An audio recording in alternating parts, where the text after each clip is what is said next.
திருச்சி மாவட்டம் மணப்பாறை வட்டம் மஞ்சம்பட்டியில் வசித்து வருபவர் திருவாளர் மேஜிக் ஆனந்த் அவர்கள்.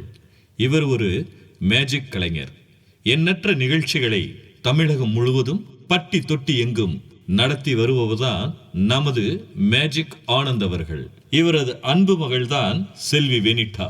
இவர் அவரது ஊரில் உள்ள அரசு உதவி பெறும் பள்ளியில் 7ஆம் வகுப்பு படித்து வருகிறார். குழந்தை பருவம் முதல் தந்தையாரின் மேஜிக்கை பார்த்து பார்த்து அவற்றால் ஈர்க்கப்பட்ட செல்வி வெனிட்டா தனது தந்தையை தனது மேஜிக் குருவாக ஏற்று அவரிடம் இருந்து பல மேஜிக் நுணுக்கங்களை கற்றறிந்து கடந்த 1/7/2026 அன்று ஹரியானாவில் நடைபெற்ற போட்டி ஒன்றில் 60 வினாடிகளில் சுமார் 37 வகையான மேஜிக்கை செய்து காட்டி இந்தியா புக் ஆஃப் ரெக்கார்டில் இடம் பிடித்து சிறு வயதிலேயே இந்தியாவின் முதல் மேஜிக் கலைஞர் என்ற பெயர் பெற்றார். குறைந்த நேரத்தில் அதிகமான மேஜிக் செய்தவர் என்ற சாதனையை பெற்ற நமது அன்பு பிள்ளை இந்தியா புக் ஆஃப் ரெக்கார்ட் செல்வி வெனிட்டாவின் மேஜிக்